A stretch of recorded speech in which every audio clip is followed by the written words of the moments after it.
ating panahon ngayong umaga pa ng July 24, 2024 na kung saan sa ngayon ay lumakas pa po si Bagyong Karina at kung pagbabasehan po natin ang weather model natin ginagamit ay isa na po itong super typhoon na may lakas na ng hangin na umaabot po sa 205 kilometers per hour. Nasa silangan na po ngayon ng Taiwan pero yung habagat ay patuloy pa rin po nitong kinakatak na dahilan pa rin ng mga pag-uulan na nararanasan sa malaking bahagi ng Luzon, ilang bahagi ng Visayas, Sulu Archipelago at Zamboanga Peninsula. Posibleng lalakas po po yan mamayang hapon with an intensity peak of 220 kilometers per hour. Bago pa nagbabantang mag-landfall dyan po sa may Taiwan at bukas ng hapon ay posibleng tumbukin na po dito ang eastern part ng China. Pero kahit na makalabas na yan sa ating area of responsibility bukas, ay patuloy pa rin ito hinahatak ang habagat na siya pa rin pong patuloy na magpapaulan,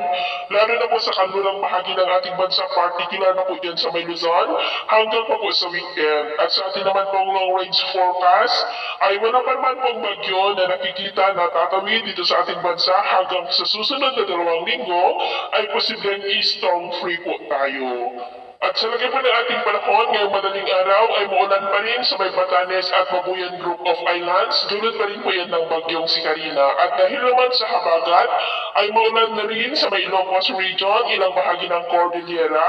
ilang bahagi lamang ng Cagayan Valley, malaking bahagi ng Central Luzon, Metro Manila, ilang bahagi ng Calabarzon, Mindoro Provinces, Bicol Region, Western Visayas, Bohol, Leyte, Samar, Sulu Archipelago, Dinagat Island at Zamboanga Peninsula. At mamaya ay sisikat na pong araw sa malaking bahagi ng bansa, lalo na po sa silangan ng Northern Luzon, ilang bahagi ng Visayas at malaking bahagi ng Mindanao. Pero dahil po sa bagyo ay maunap ang kalangitan with isolated rains pa rin dyan po sa mga isla ng extreme Northern Luzon. At dahil naman sa habagat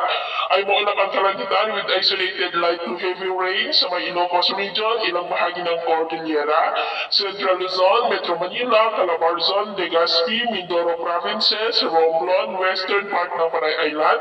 Southern Negros, Cebu, Leyte, maging po dyan sa may Zamboanga Peninsula. At mamayang hapon, patuloy pa rin ang mga pag-ulan sa may Ilocos Region, Cordillera, Central Luzon,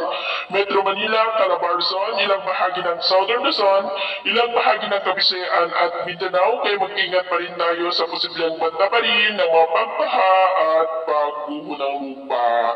At sa atin naman pong mabaybayin, iwasan na muna natin ang papalaot dyan po sa kanlurang baybayin ng Luzon, dulot ng habagat, at dyan po sa extreme North Luzon, dulot naman po ng bagyo. Dulot pa rin po ng trough ng bagyong si Karina dahil ang mga alon po dyan ay posibleng aabot hanggang po sa 2.5